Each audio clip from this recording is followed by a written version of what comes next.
Hi there again, and yeah, so I've quite good proof, or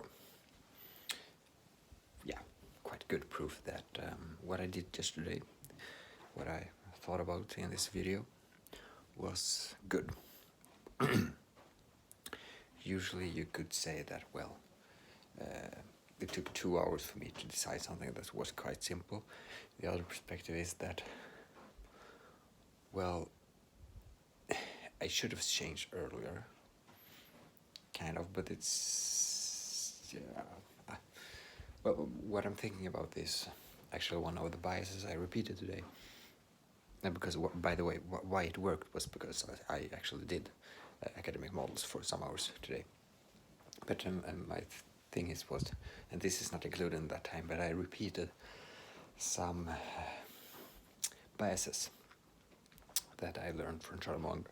And so it were 5 biases that I repeated, and one of them is commitment consistency bias, also where he called inconsistency avoidance. So basically reluctance to change. And so we want to do as we have always do. These very similar to habits of mind and habits of behavior, habits of thoughts, all that included. And to change that is extremely hard. As he and his business partner Warren Buffett says that the change of habit are too strong to be, too weak to be felt until they're too hard to be broken. That's quite powerful. And another quote from that is from an author is, I wear the chains chains that I forged in life. And that's quite like, yeah, you really become what you do. It's extremely important to think, and to change is hard. So I wouldn't necessarily say that I should have done it faster than not doing those 2 hours, because sometimes slow progress is bad, but sometimes, as the saying I heard from Tai Lopez that comes from the Amish, that something like a fence built fast comes down fast. And so something takes time, and I don't think it's a bias of me to say that those 2 hours was a waste of time. Instead of, I was not effective enough to get to a conclusion. Because if it's biases, then I really have to, I was focus on rational evaluation of, as I said, I think the argument holds that if you don't know and only have hints of what's right, and you only have guilt guiding you, yes, sometimes the guilt can push you in the right direction, but the best thing is to address what is the rational decision and then do it, not just going on what is on the guilt, because the guilt can lead you to a bad outcome, which was sort of the antithesis of what I addressed, or what I like pushing yourself, for example. You can push yourself to extremes that are not healthy, for example. But that is not to say that the things you're pushing yourself towards are in general good things, but you have to sort of struck a balance and rationally consider pushing more towards this. Does it have consequences that are more negative? And for my case now, like doing academic models some hours a day, no, definitely not. It doesn't have that much side effects. If I would do it, say, 12 hours a day, then maybe not in terms of the same side effects that comes with other type of discipline, because it's not enough with 12 hours, but because of the other activities that are good to do also. But if you go beyond that, if you're doing 16 hours or maybe 18 or more hours, that then you suffer from sleep, and if you do it in a sense that is highly stressed, then you also probably get side effects. You do get side effects, and that's not good. But so yeah, I still think that what I did, those 2 hours, what I talked about, was good, because it made me do something that I hadn't done for a long time. Open a book again that was about academics models, and address that topic. And yeah, and I definitely don't want to lose momentum.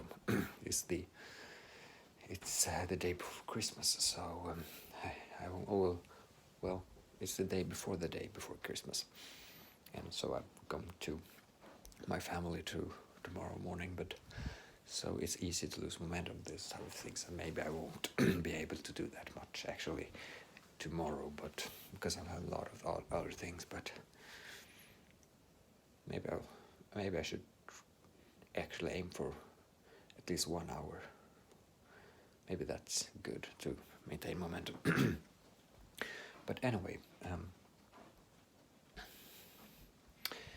so today as I said, I don't tracked it, but I think I did kind of 2 hours.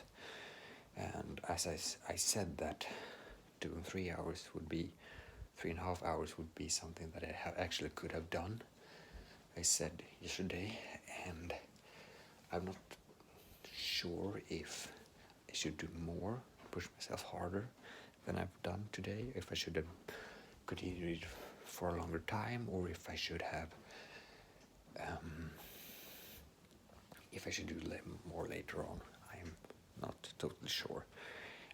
But why I interrupted was because, well, I had to eat, and then I did something else, because I did have the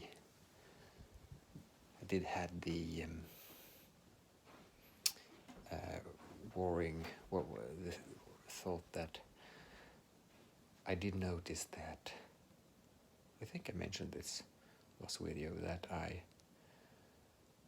or the way before, that I am quite focused on if I am in a good state. I want to know why I am at that good state, because if that state made me hyper rational, then it's probably good to consider what made me rational. And so that was the case with the because I wasn't in that good of a state after that dinner. Even though I didn't eat as much as yesterday, I still sort of dipped down, but it also, I actually didn't sleep that much tonight. Well, I woke up early and wasn't really,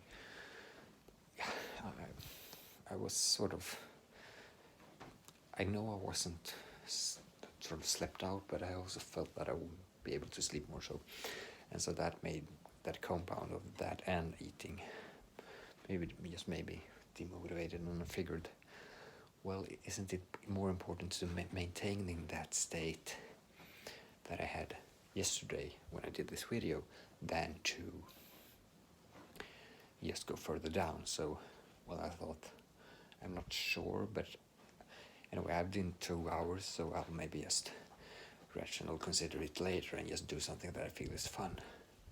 And you could say, well, did I rationalize that in a better way? But I didn't do something that was sort of fun, in that I did actively seek out what I did think made me as rational as I was yesterday, and that was to have positive, sort of doubling down quite, because that's one connection I've done, that it seems to be much more important than I thought to think positively about human beings and have that human connection, be around jolly people, and around, as even though I have criticized some aspect of jolliness, or not criticized, but noted some connections that are not always what people search for. It could be still the good things to search for, but it's associated with some things that is not associated with strength or power, but even though it actually do, jolliness could be in. Never mind. So that I did seek that. I actually just went to YouTube and searched for something in Swedish called the Parliament, or in Swedish Parlamentet, which is just humor, and I just put on a video and watched it. And to be honest, well, it was funny. I did laugh, but afterward I was still but not that content in some ways. I don't know why, but, and then I figured, well, but I do think it had positive consequences that probably will have an impact on the rest of my day. I think it impacts me now, not that I feel extremely great, but I think just have been laughing is not only an effect momentarily, but I think I do suspect, like for example, being on a party, oftentimes if it's been really good, I feel better like the days after quite a lot. And even though in the cases when I've been quite tired after an event, and even maybe even that good, I'm just tired and don't want to think about it. Even in those cases, sometimes I could feel much better the day after. And that's, yeah. So I think it's kind of have effects that comes later on during the day. So yeah. But unfortunately, I didn't felt it right now, and so I confronted the question, which was probably 1 hour after I had, or when I actually took a nap, or tried to take a nap, because I was so, I prioritized sleep, or I at least rested for a while, and so now it's probably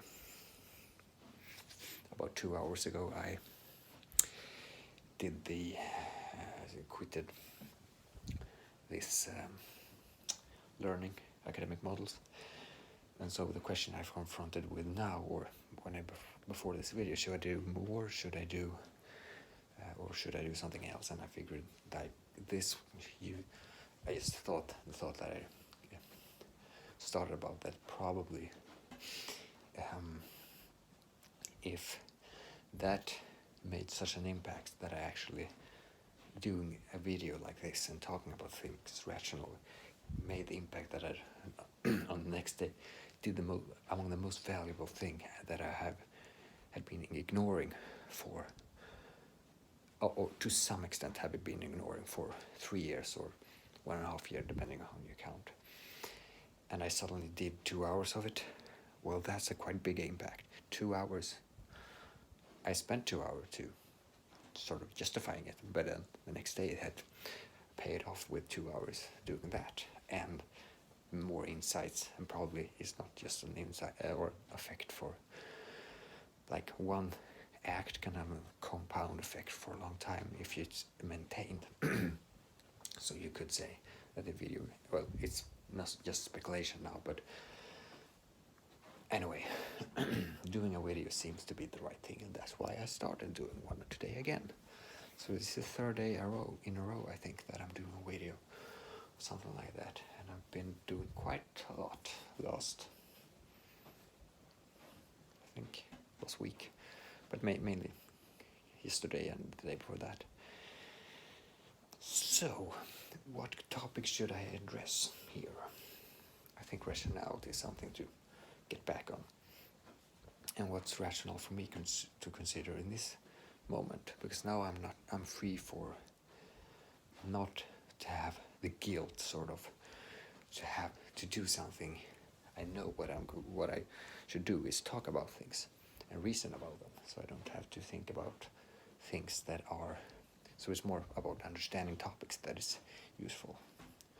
Or I could sort of do, as I've been doing earlier, reading things and so forth, but I don't think I'm more focused on what's rational for me right now, to reason about things.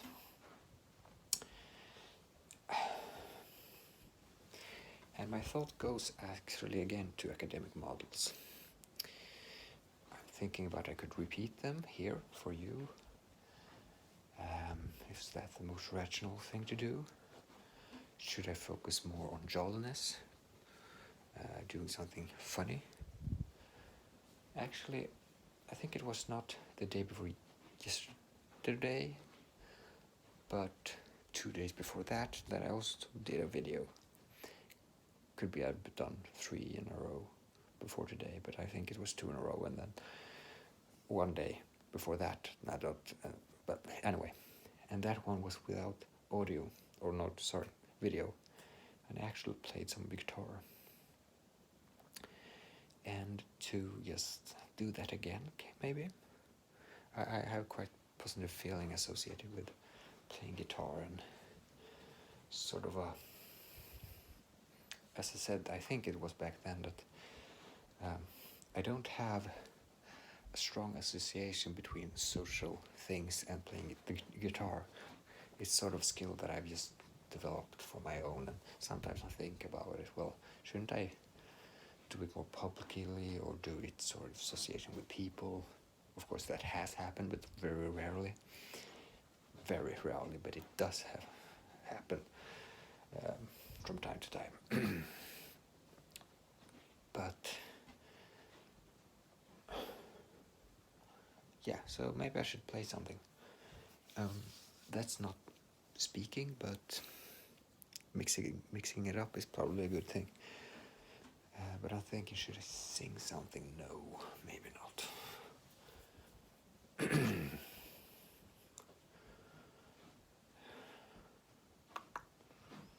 Yeah, anyway. Who cares what happens? It's probably a good thing to do. I don't know, probably want to see me when I'm playing, so I can't just... Maybe I'll do like something like that. Hope it's tuned. Not perfect, but it will do.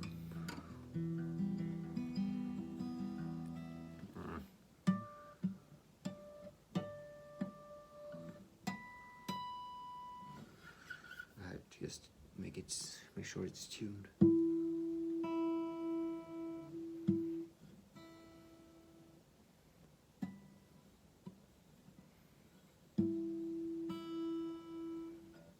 It's lighter.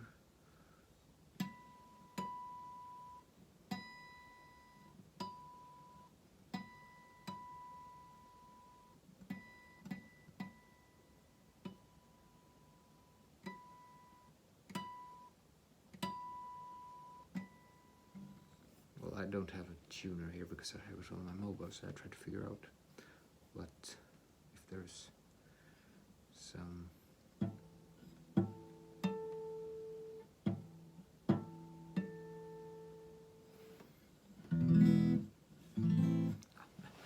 We'll go with this. Anyway, what should I play? The one I did last time was this...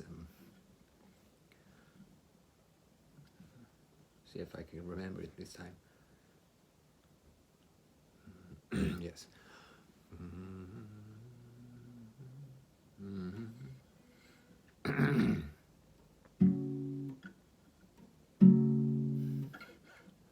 It was something like this.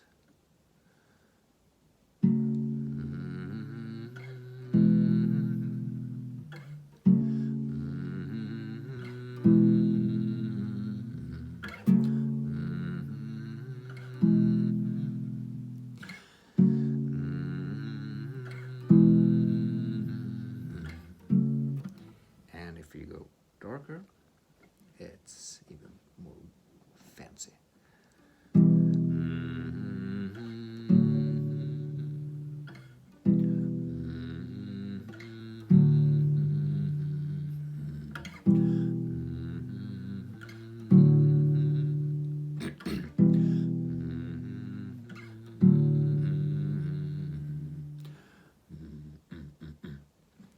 That last one is D, but quite low. Sometimes it's actually possible with C.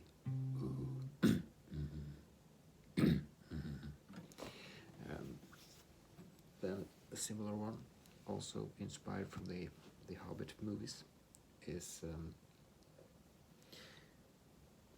something I learned long ago, but we'll start with just D. It's something that I've figured out on my own. That usually you play like the bass, so the low tunes in like that's sort of the main thing, and then you add the melody with the lighter ones.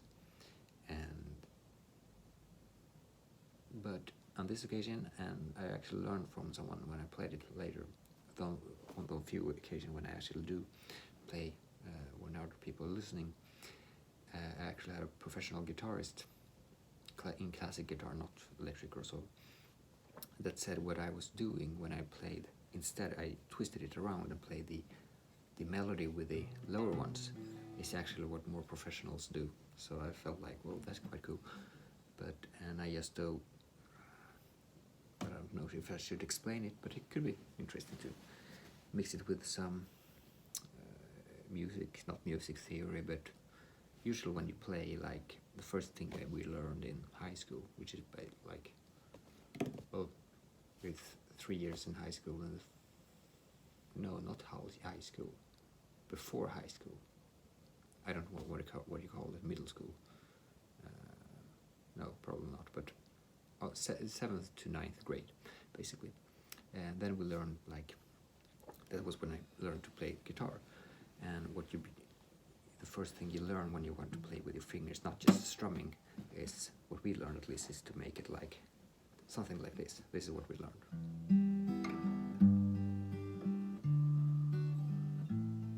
So bass, bass, bass, bass. And I used that sort of that part, the low, the higher notes. I just did that with the user shoulder, and then I take those bass parts as the melody. And so what that means is and I did that on the Misty Mountains, so the melody, which is the song in this case. So if you heard it, it goes like, far over the mist, and so it's like, and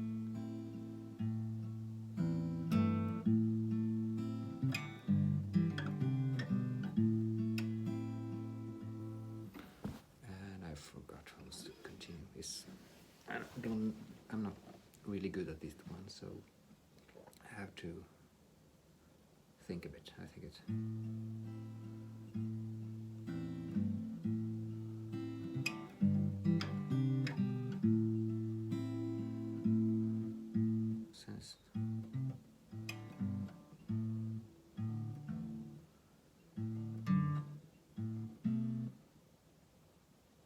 what? I totally forgot. I knew this for some days ago.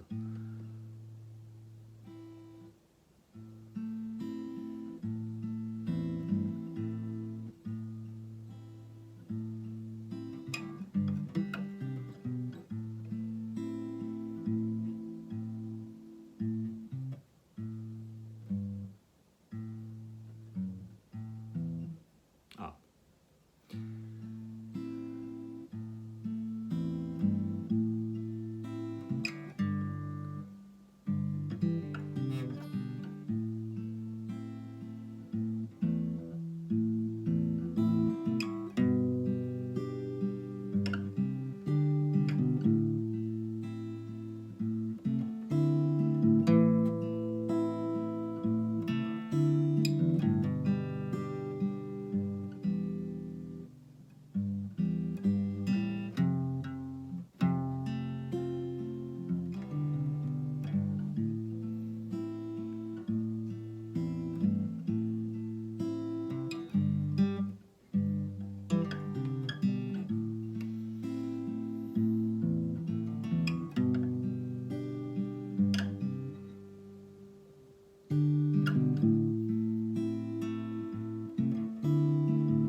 Actually, not.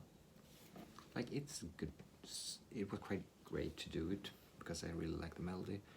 But in terms of playing guitar, it's not that. I'm not sure it's that good, actually. So I like doing more sort of advanced, high-paced stuff.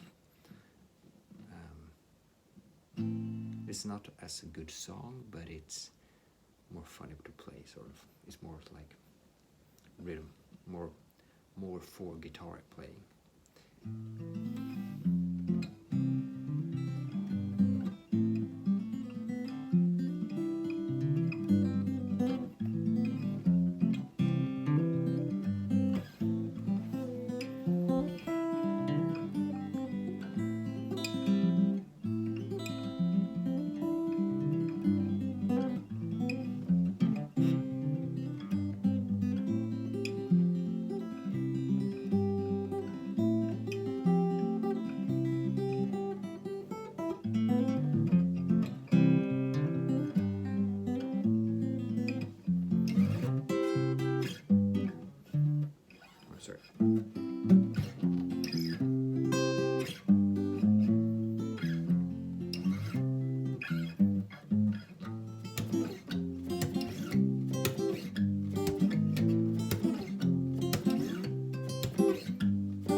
Oops.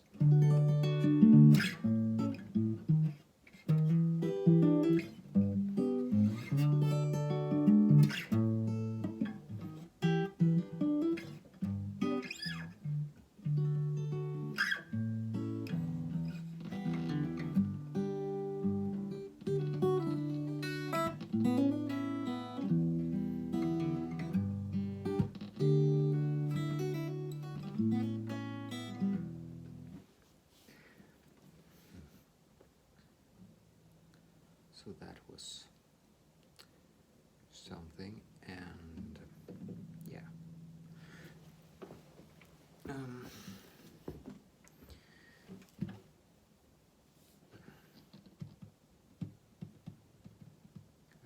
I think I played this first one. That's the one I've played. I think I played the last time too, but and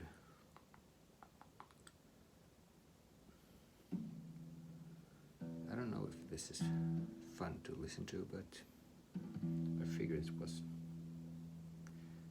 quite fun to play. But some songs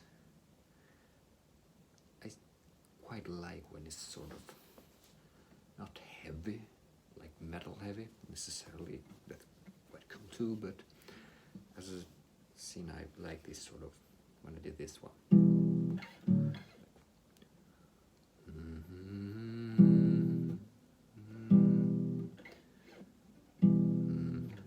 I like sort of bass sounds and so forth, and so that's also why I like to drop this to like so.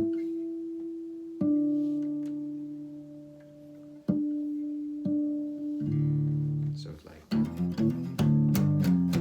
okay, that's sort of more metal, but you can play lots of songs that's not as heavy as that. But so like for example, I've learned this is not as fast, but it's similar to Mr. Mountains. It's a theme song from a song, theme song from a movie that you will recognize. But I don't play it as often anymore, so I often mess it up, but I'll try anyway. So I will mess this up, but anyway.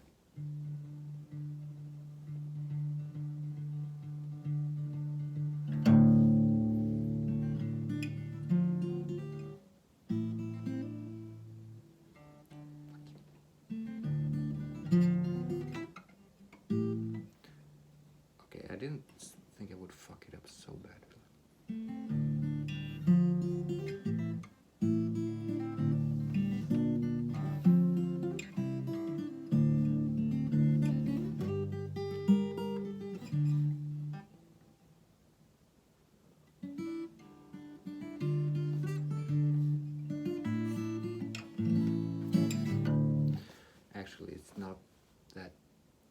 tuned. But I can't fix it because I need to use my mobile for that. But anyway.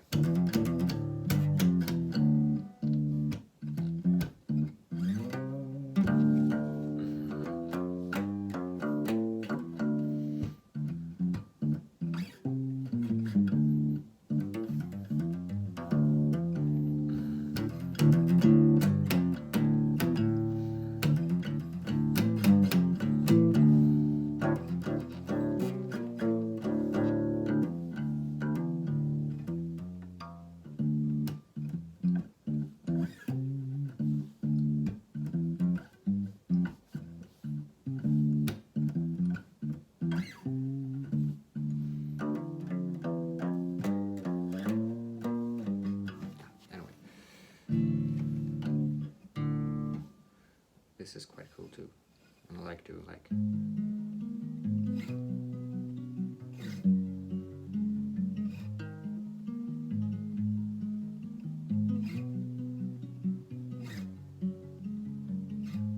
and then go like.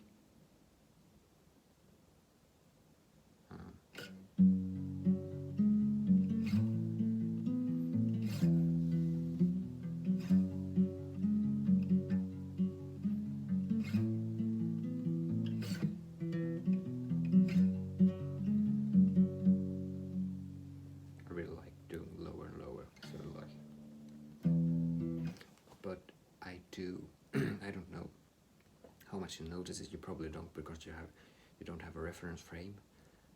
But if you have a musical ear, or if you're used to hear it, for me, this is not as good tuned as I want it to be, but and I'm not as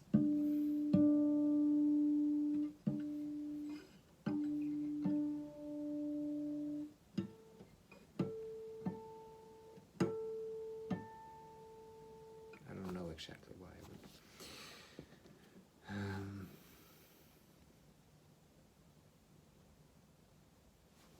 I never did this one with more. Oops.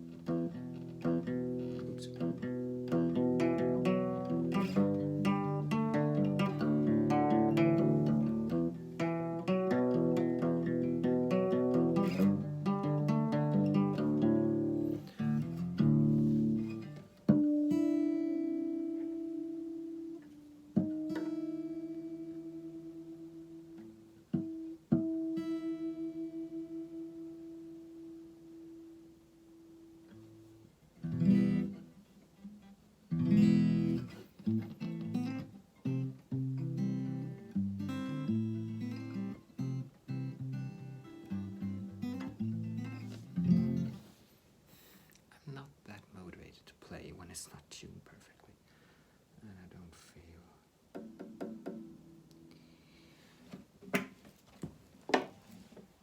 Nope. Nope. Nope. I have to talk, I guess. I am not satisfied. I am concerned. I want to address important things. Okay, so back to rationality.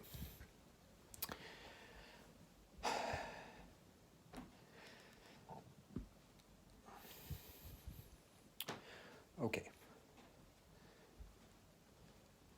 So that was really an attempt to do something more jolly.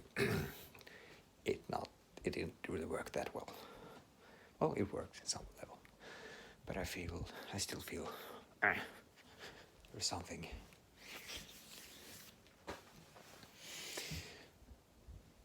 But I can choose to be jolly if I focus on it, and I do focus on it now. But what should I talk about? I can't just talk about you being jolly. Or maybe I could. Well, maybe that's exactly what I should talk about. How do you become more jolly? So that you feel better, so that you get more productive and actually do things. I think that's an incredibly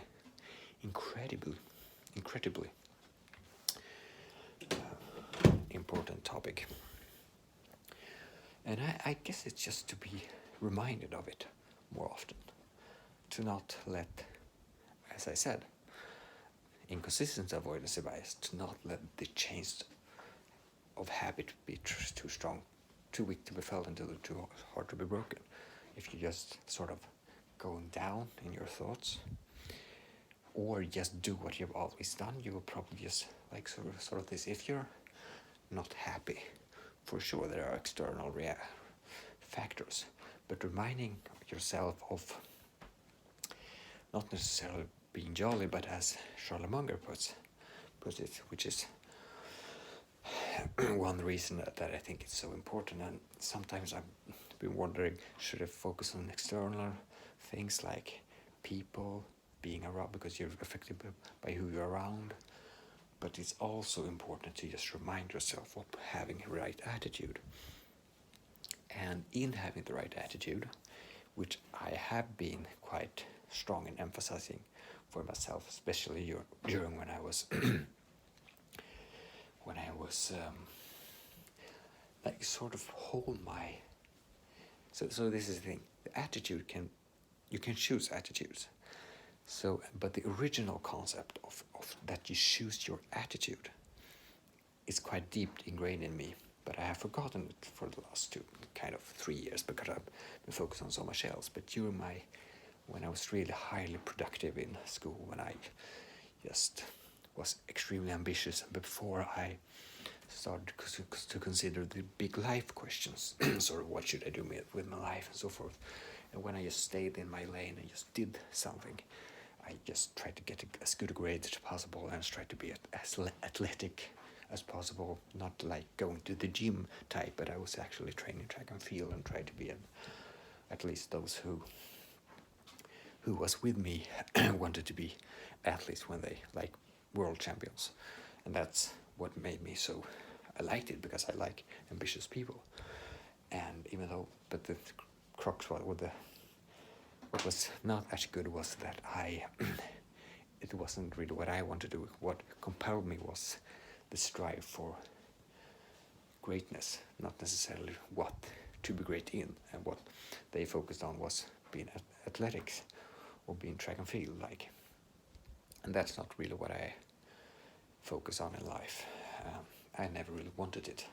I just thought as good training and so on and so forth. But anyway, during that period, I was actually quite focused on attitude, immensely focused, but it was more of a hard attitude, sort of, you should be the best, and you should focus on being the best.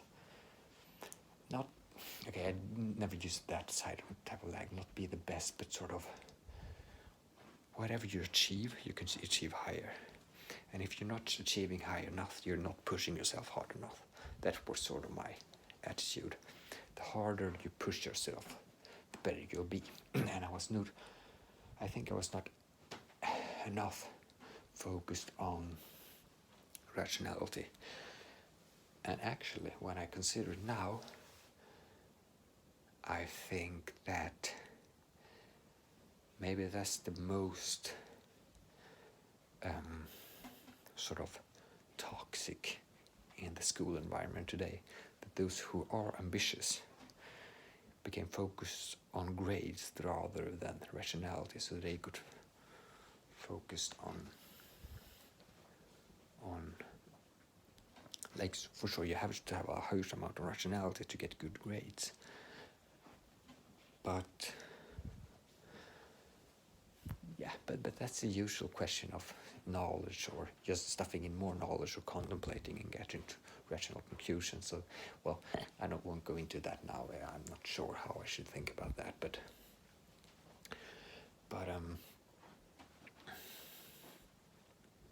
anyway, choosing attitude had been very long with me. But on the one hand, it can't sort of compensate for all other external realities, and at the same time, it's also important what type of attitude you choose, because I chose quite a hard one, but sometimes it had an element that was quite similar to the one that I'm propagating for now, that I actually think I was right about, and that is that you choose how you feel.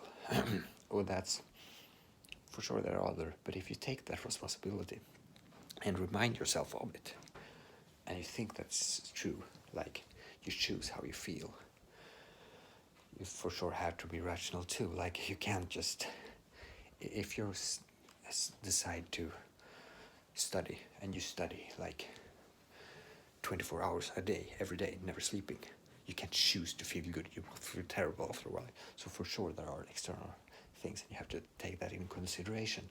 But generally, as long as you're awake and as long as you have time to contemplate things, you should devote a quite large amount, or it's hard to say, like if you're studying, you can't simultaneously think about market economics and your attitude, or you can remind yourself, but you can have, I mean, it's, you have to sacrifice focus on one, two, yeah, but remind yourself now and then to just have the great attitude, I guess is the right thing. And that's something I don't think I have been focused on enough recently. And so attitude is, yeah, what type of attitude should you choose? And I tend to feel like sort of positive, like the attitude I had back then was probably constructive. I maybe overused it in the sense of like harshness, push yourself, even though I do think that adopting that attitude again is, I do think I'm suboptimal now. I was too much, like the optimal, I was above the optimal. I did too much. The optimal level, let's say the optimal level of 5 is 7, and I was probably 9. So I wasn't optimizing. Now I'm maybe at 5 instead of 7. So I have to like step it up. But I also think that in terms of jolliness, I also think that has to be stepped up. And jolliness, I mean sort of more social, happy attitude. Not only like harsh, but also like jolly. And I think I mentioned it that Charles Munger was one of those who made me realize the importance of that again, although I never really made the connection as strong as I did now to that it is actually the same thing that I've been talking for quite a long time, or thinking about quite a long time, and that is that you choose your attitude. And I guess it's just, to forget it's so easy. Everything is easy to forget if you don't remind yourself. So it's really about, it's so amazingly true what Charles Munger says, that you have to develop good mental habits, and not just in terms of thinking in academic models to understand reality, but also in attitude. And not like, as he says, one thing that I also want to connect here is that is sort of misunderstood, or sort of I've come to understand, because what he says, or he quotes Samuel Johnson, the first person to make a real comprehensive dictionary of the English language in the 18th century, Samuel Johnson, and he said that life is too hard to swallow without squeezing in the bitter rind of resentment.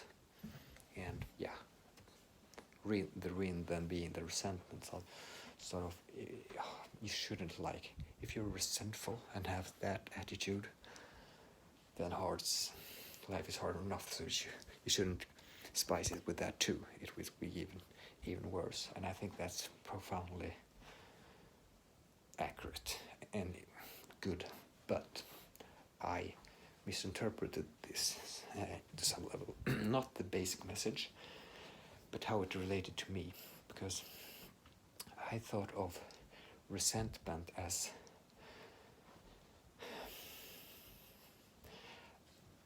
okay, so this is the attitude as associated with resentment is not exactly the attitude that I feel that I get when that destroys for me. I don't really, I guess it depends on how you interpret the world, but what I associate with resentment is a feeling of that it's more really not what I associate with it that I had. I don't know how to describe my negative feels, but it's not really resentment. Maybe it is, I don't know, but I never really made the connection, or I was confused because I feel, am I really resentful? But what I should have focused on is, well, whether I am it or not, the basic message is that to stay in mental habits that sort of are negative is not that sound, and you should do everything you can to get out of it. That's really the so it's the attitude again. And so so it's unfortunate that I didn't make the connection that this, even though I might not be resentful, I might have other mental habits that make life hard. And I should have understood that what he meant by resentment did apply to me. Even though it was not exactly the way I would describe my feelings, it was still applicable to me in the sense that I should be more careful of how and this is again another point where I realized that people that's been before me, that I sort of sensed that it was right, sort of like, as I said yesterday, that I sensed had a sort of guilt that I should study, but I was not sure, and I have sort of a rational, I wasn't sure, but the guilt did indeed circulate on something that I was not good enough at doing. I should have made a decision and going towards it what the right thing to do. I avoided it. It's also true that, as I said, that if that feeling comes up, I think the worst mistake is to avoid contemplating the situation. Because if you're lacking in something, you should contemplate it so that you understand that what the right action is, and then you can actually do that, what is challenging. And if you can do what's challenging, when at least you know what is right, and you can work your way through towards that. Because the danger is if you avoid rational, consider the questions. So instead of suppressing the thought, because I think that's the worst, suppressing and avoiding rational consideration. And it doesn't matter, like me, for example, I've been thinking about things for a long time. I spend a lot of time thinking, but not enough addressing my deepest problems, probably. So avoiding, I think that's sort of the main point here, that was one thing that I think is, but the main point here was rather that it seems as if when I sense there is a or a sort of wisdom, or sort of something that pushes me towards the right direction, but I'm not sure it's right, it probably is right. So the gut feeling is probably right, but at the same time I had a gut feeling on the other direction. So the only thing to do really is rationally consider it, reading more and understand more, using academic models. It was something that I popped through my mind about something that I thought about that I maybe have not, that I've done wrong. And I want to get back to sort of attitude and positive attitude and all those kind of things, but it was something that went through my mind. It wasn't social interaction, taking social initiatives, it was something else. Attitude. It was... maybe I forgot it. Yeah, no, that was all. But that's a difficult topic because and it's associated with it was what I did. Because one of the most hard thing, not hard, but sort of, yeah, hard to understand, not hard emotionally, but hard like intellectually to really understand, to get to the bottom of what was right actually true here, was to read about the bias called excessive self-regard, because we all have it. Like we have everyone overestimates their capabilities and so forth, and then you also have the what's the exact, it's a Dunning-Kruger effect, I think it's called. It's mere, like the more you focus on, well, I think this is how I perceive it, that the more you know, the more you're skeptical of what you know. And so that sort of I had, and so that's something that's, so is it true still that you have excessive self-regard even though you're competent? And how competent am I? I don't really know. And so the thing is, if the more competent you are, probably the less excessive self-regard you would have. But since the excessive self-regard influences how you estimate how intelligent you are, you can't really know.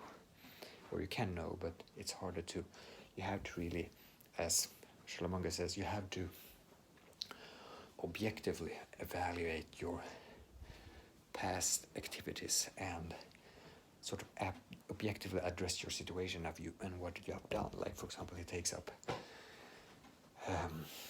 like if you're on, he says, be aware of, be wary of, what's the word,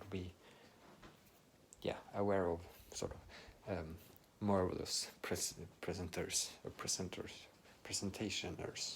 yeah, in a way, because sort of when you're trying to hire someone, you will overestimate your ability to evaluate the other person's competence. It just feels right. Usually that's not good. You're actually not as good as you think at evaluating people, because some people are marvelous presenters. And so what you should do is look to the records. What have they accomplished? And what have they done? What are their characteristics? What objective measures do you have? And not go on feeling, really. I guess that's the thing. But at the same time, if the job is about presentation, well, then probably like, yeah. But anyway, it's sort of the same topic, that you should objectively try to pin down, like how good are you on these type of things, how insightful, how have you spent your, and what was troubling for me was that I, on some level, I sort of reasoned my way through my life and try, what have I done in my life, what's the feedback that I've got. And the first realization is that, I guess it's the same for everyone, but I think it might be more, since I'm introverted, it's harder to get feedback in some sense, I would guess. So the first impression was, well, I would like more facts. I don't know, I don't get enough feedback, or I can't remember enough. But I tried from what I had, and I came to some sort of, but again, it was really hard, because you don't know if you overemphasize bad things or good things. But I come to the sort of conclusion that I sort of felt quite good about what I had done in life. Not to say that I was sure about it, or not to say that I was convinced I was extraordinary. I just felt like, okay, I'm probably doing quite well, but I don't know how well. And when I did that, why did I bring that up? It was something I was thinking about. To stay objective, resentment, attitude. Why did I go on that rabbit hole?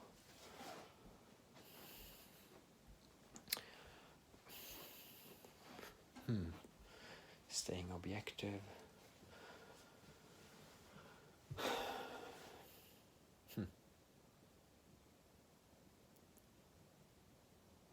actually noticed that I haven't slept that much. I'm usually not as bad as I'm thinking as I am today. I easier lose my train of thoughts, but anyway,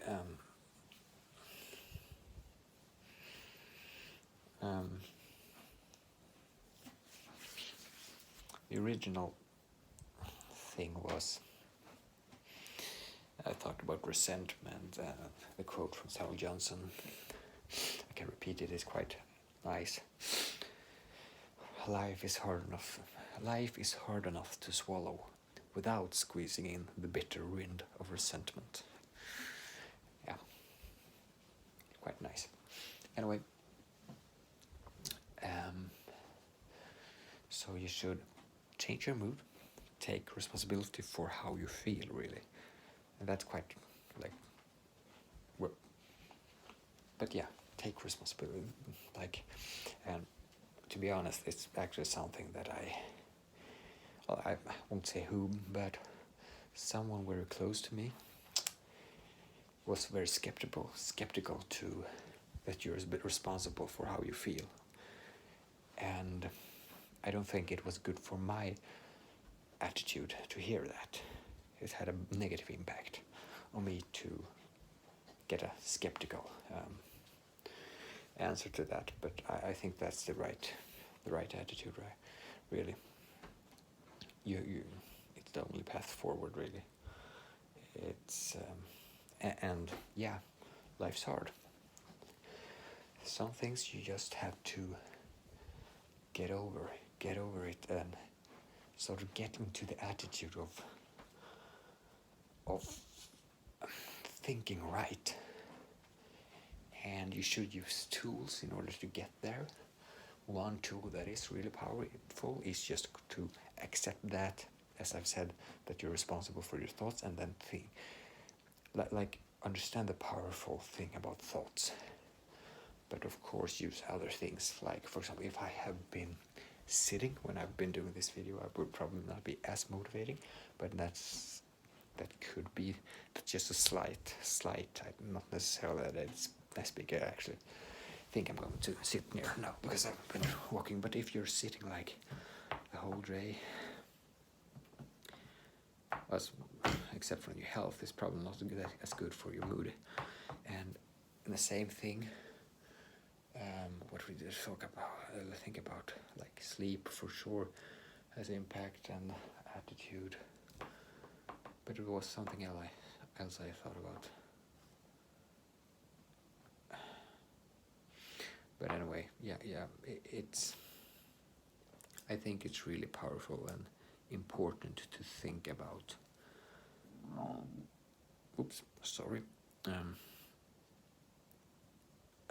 How you think and your attitude, and yes, for sure there are external factors influencing you, and from a deterministic perspective, sort of mechanistic, which is this is sort of interesting, because this goes to, I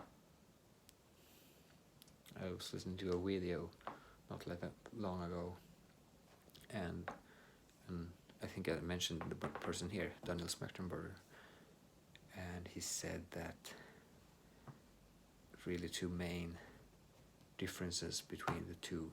He says, which I think is really accurate, that even though if you're not religious or not, you should, in many main traditions, there are usually a lot of wisdom in them, but he made sort of a distinction between, or sort of a Buddha is more about sort of accepting, no, not accepting, but just seeing striving as something that causes pain, while Jesus as well, because everyone has sort of striving there, and that usually creates suffering. That's true.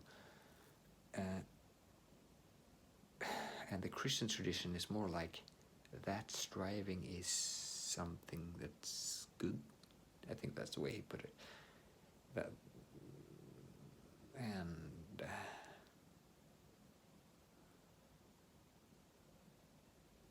I'm not sure how this connected to what I was thinking, but I thought about because this is a really difficult topic, because if you think about the world in terms of that it is deterministic and that it's scientific, that you don't have a free will, some people get demotivated of that. And I think it's, I don't say it's irrational and bad to be demotivated by that, or it's bad that you get demotivated for sure, but it's not necessarily the wrong conclusion, or the well, Sam Harris would argue it's a wrong conclusion. You shouldn't be demotivated by it. But I felt like the only escape really for me was to contemplate something as God. Like I figure that I don't have time enough to deal with how I should understand that deterministic worldview, or how I should, like, if that's the case, then I'm just stuck where I am, and then I'm not responsible for my, and that sort of made me think that not that free will was existed or didn't exist. I never sort of made a conclusion on it. I just accepted, okay, that's the sort of the way of feeling and interpreting that comes up in my mind, that if the world is deterministic, in some sense you just have to go to God or something. And I just tried that. I'm not necessarily have a, like, my family don't have a that much of a religious, but there are some remnants of some relatives that are quite, but my parents have never really, well, it's been there, but none of them talks about, we never talk about religion that much, or when we talk about this, it's more of an intellectual perspective, more than a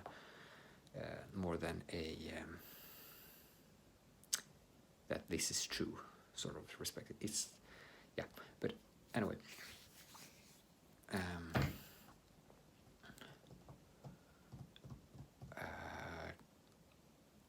so but yeah, if you have a deterministic perspective on the world, which not saying that it's right or wrong, I don't know for myself, but it's easy to come to the conclusion that you're not responsible, and it's easy to, and it's really hard because, like, sort of the altruistic, if you're sort of, and it goes really to sort of politics, that if you're on the left and care about people, you usually those people don't say to someone else that you're responsible for the situation you're in. And usually if you're on the right, you say that you are.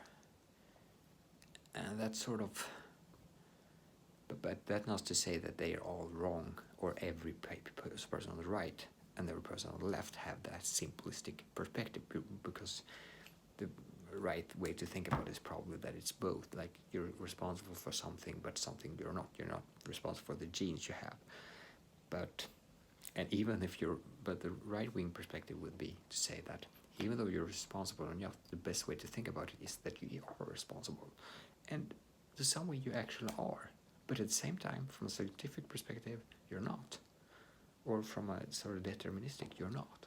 And that's sort of, I just think it's interesting that the philosophical consideration of determinism and free will is quite intertwined, deeply intertwined. What we think about socially, like, is really the left to right left perspective, and it's also the male female perspective, like, or at least the one we have today. Not saying that it's all culture, or that it's not culture,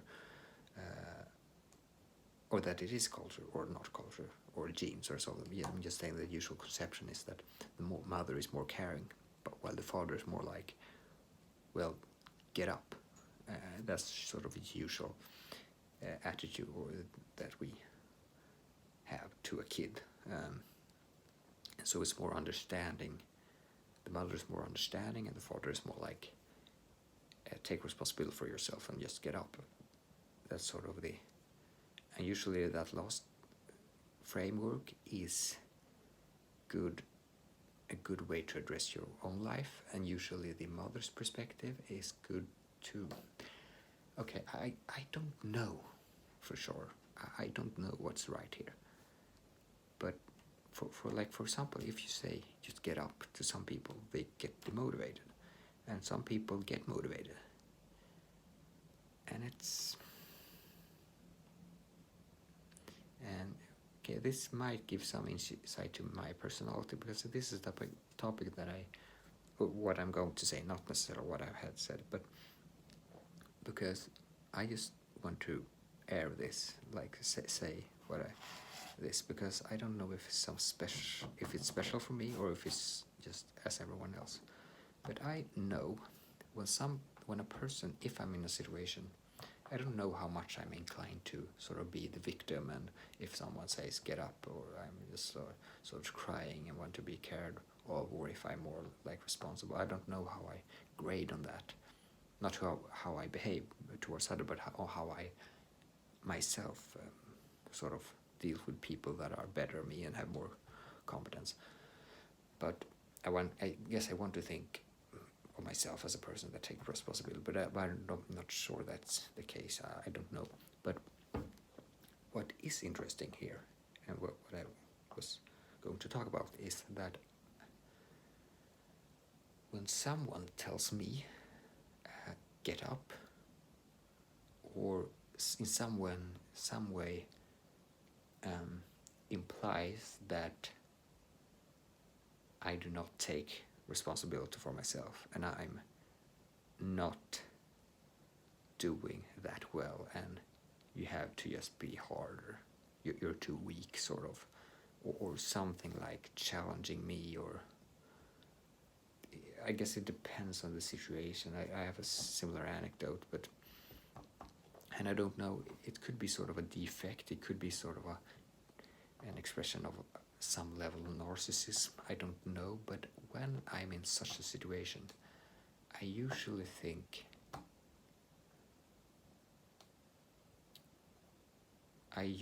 get highly competitive, and but this is the thing, it's because if you are in the situation of the person who says get up, you feel like, oh, they get, if the consequences of that comment is that the person gets up,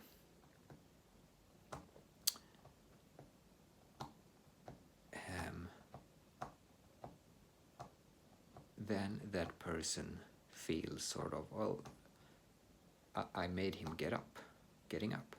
But in my case, I think I'm so proud, so I usually, I don't know if it's the pride that makes it, but what I do, and this is profoundly interesting to talk about, actually, because it's so deeply sort of in my nature, that I get so hyper motivated, and I get so like, one part of me, I don't know how to express it, but one part of me says, who the fuck are you?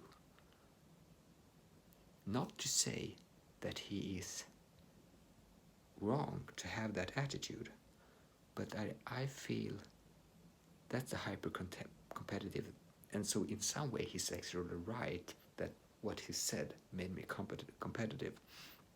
But I, like, for example, I don't know how to describe this, but and because I don't want to become competitive in the sense that so that he is made right. Or it's not that I don't want to avoid he being right, but it's sort of a resentment towards that person to think so low of me, to say that just get up. And I think maybe that's expressing something limited in my, or something, I don't know. But and a similar anecdote is that when my track and field trainer, on one occasion, that when I and this is sort of similar, because it's really how you affect other people, and how manipulative, if you're manipulative in affecting other people, or if you're like, I hate being predictable. I think that's the key. That's the thing. I hate when people can think like I made a comment and it worked on him. That's what I think I get resentment towards. Not, and it's probably both that and just the pride that someone says something like that. Because what my track and field trainer said, he said something that challenged me, sort of. If it's, I don't think Wilhelm can you do this, and it wasn't obvious that he just did it as a joke to motivate her, because in some sense it was sort of manipulative, honest. He said, I don't think he can. But it was some gleam in the eye. And when it's so manipulative, or when it's so, it's in English, utstuderat, or in English it's sort of studied, sort of, the intention is so clear that he wants to motivate me. I'm like, I don't want him to be right. It's not that I because I still think that it's the key is to perform, but I get motivated. But what is hard to I get motivated, but being motivated and it becomes like if I perform very well, I get robbed of the performance, because that person think that why he performed well was because of him. I don't know if this makes sense, and maybe this is a great bug in my mind, but I'm sort of focused on that. I don't like being manipulated, and I don't want people to think that they had a positive influence on me solely because they. But at the same time, when I'm talking about it, I'm just thinking how I usually respond in some way, emotionally. But when I see it like objectively, I am thankful for people who push me in the right direction. I am deeply thankful, and on an objective scale, I don't know what that sort of thinking and acting have, what the consequences of that is. Like, because I think it's, but because it is true that you don't want to be manipulated. But it's also true that you want, I guess this is the case. Like, it's not exactly like my trainer, when he said that, he's probably, like, then it's obvious that what I'm irritating about is some level of manipulation, and he thinks he can manipulate me to be motivated, and that's not something I really like. If it's done tongue-in-cheek, then it's more acceptable, because then it's not manipulation, then it's on a level understood, we understand that that's the case. But when it is like someone saying, get the fuck up, or you're just lazy, it's never really happened to me in that sense, but it has. Well, actually, there's an occasion where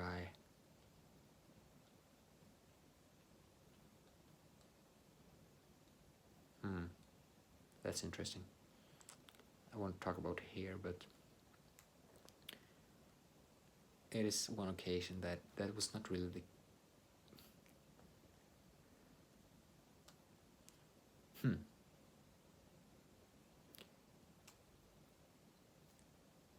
How should I think about this? Sorry for not saying, but I have to think. That's why I'm not saying anything.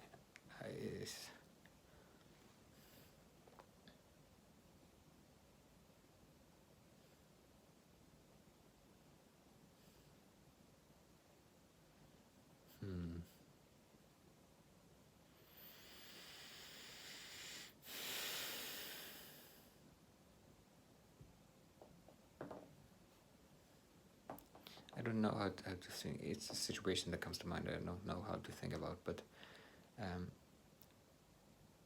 I don't want to leave this topic yet. So I want to get back to why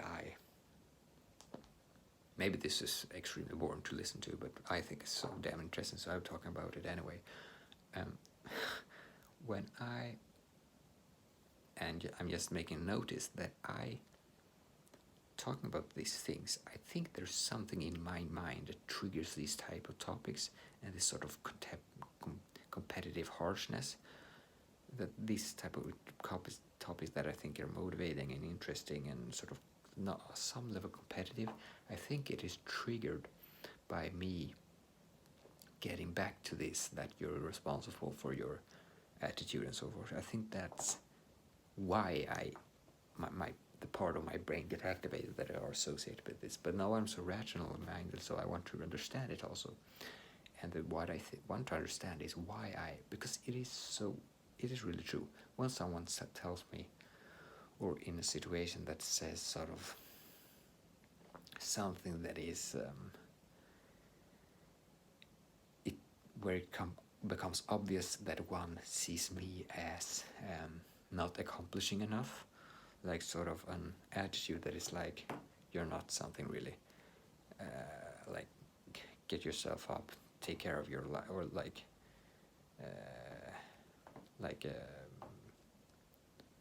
fix your life, you can do better than this. When I get that attitude, I do get motivated. So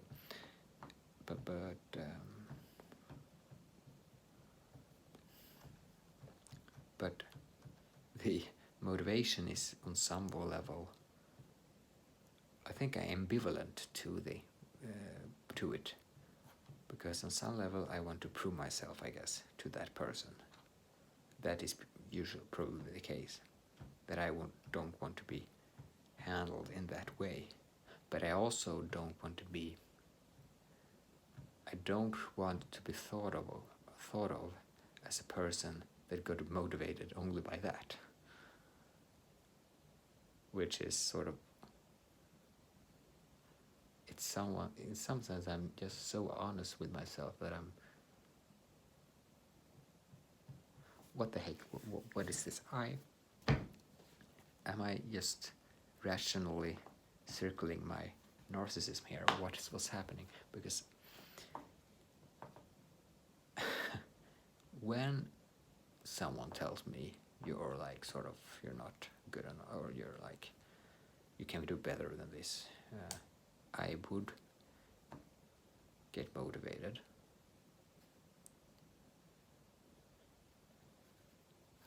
Should I really think about this topic?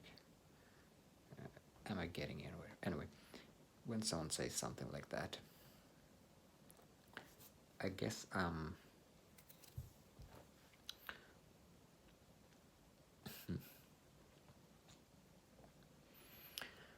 I think, well, it's not probably not unique for me, this, in some level.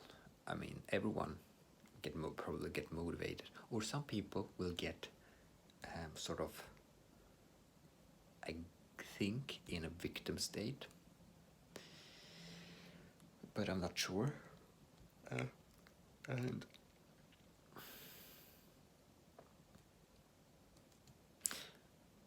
this is not really exactly related to the topic, but it's in some of it, if it is. When I'm thinking about this situation, like,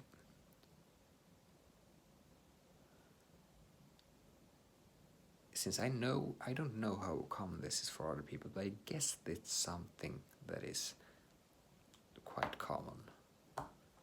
Could be that it happens to anyone, but it's more prevalent than me, or that I'm just the average, I don't know. But I think it's similar to many people, that if someone tells you like, take care of your life, you get motivated. But I also think that, like, when I think about it, I would never, like, since I do know that I myself react that way, if I would say something like that to someone, but I wouldn't really be able to.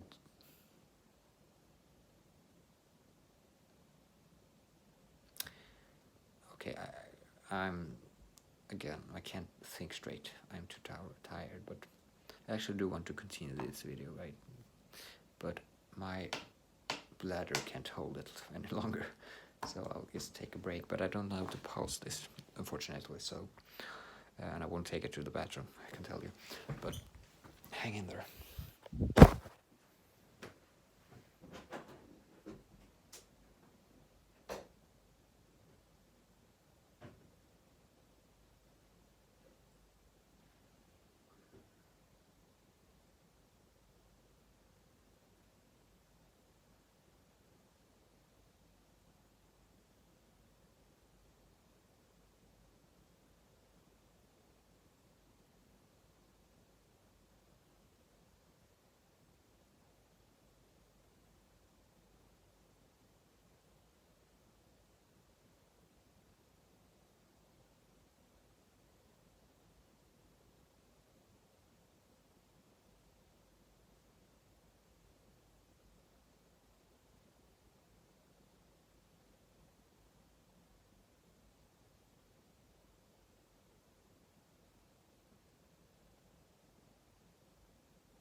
So I think it's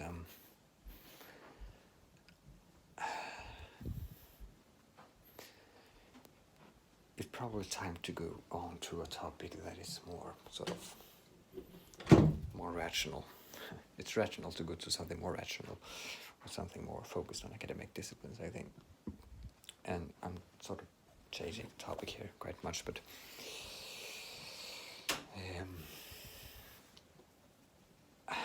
I just, yeah.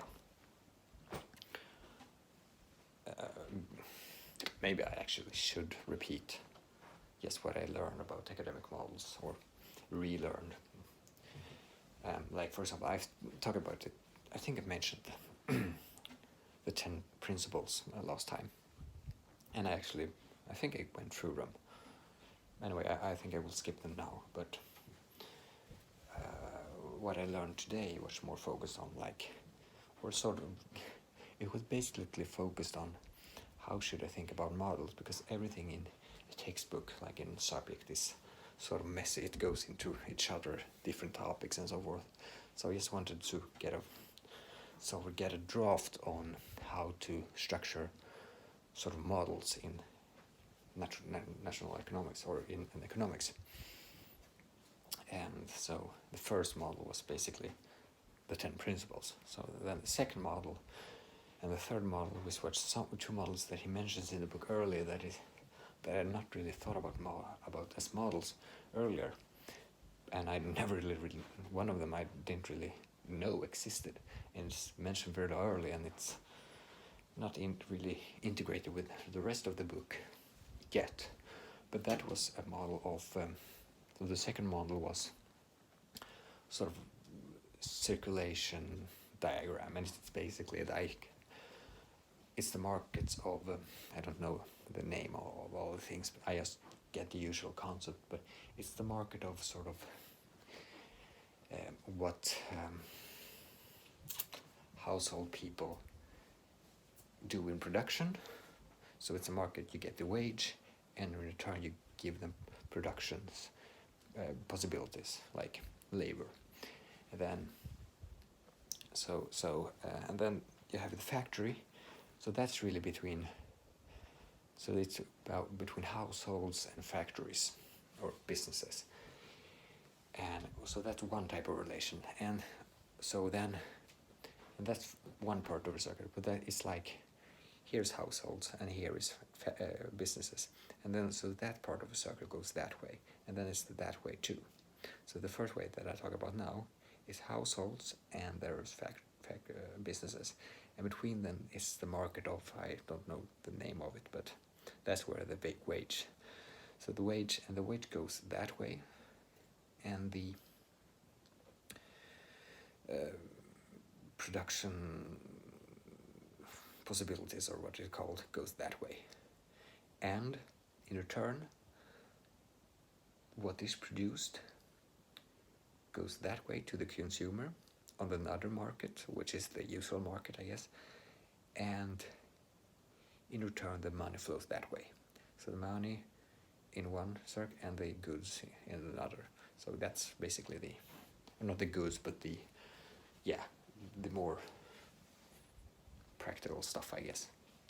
The valuable deeds, so to speak, goes in one direction, and the tracking of it, meaning the money, goes in another. And that's one model that I don't know. I think when I thought about it, I think it actually was mentioned when I read about it like 4 years ago. But I don't think it's what most that much focus on it, because I hardly remembered it. The third model is an easy concept. It's 2 axes. I have one here and one here. So, and between them is the production probability. Production, I don't know the perfect name, maybe PPF it's called. And it really goes like this between the axes. And it's basically like if you have say shoes on one axis and lamps on the other, the best sort of, I actually don't know enough about it to know why it's curved and in what circumstance, but I guess it is like for a country, the most utility is not gotten when you only produce shoes, and the most utility is not get when you only produce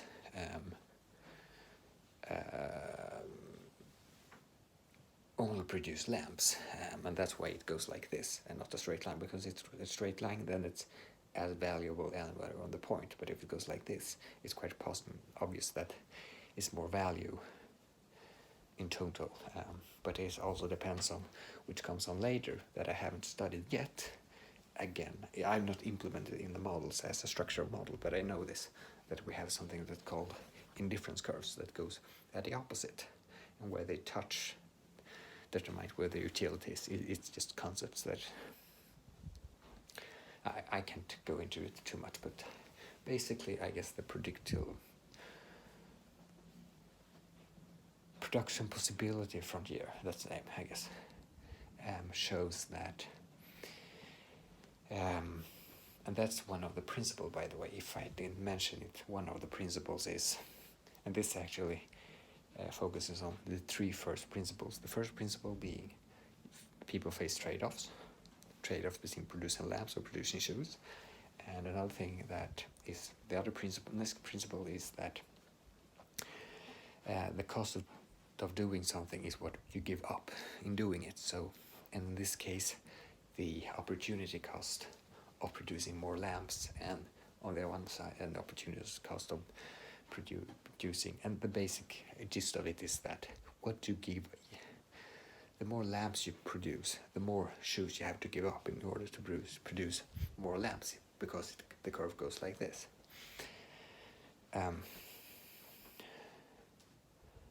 Actually, what is said about the utility for a country is not really accurate here, because it's not the utility that's described. That's just the other curve that I mentioned that goes like this. But the productibility possibility frontier is only really focused on, I don't know exactly why it's curved in the way it is, but for some reason it's easier to produce 15 lamps and 15 shoes than it is to produce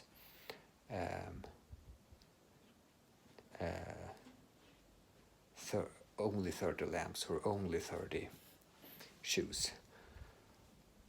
So it's equally like producing 25 lamps is, you need as much resources to produce 25 lamps as 15 lamps and 15 shoes. So if you add up the lamps and if you produce both, you will produce more than if you choose to produce just one either, which is not really reasonable, because in the way I think is about it in opportunity cost and comparative advantage that comes later on.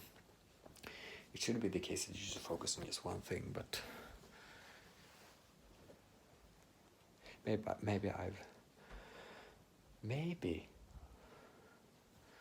I got the possibility frontier wrong. Maybe it's labor on one axis, and no, because it's productibility.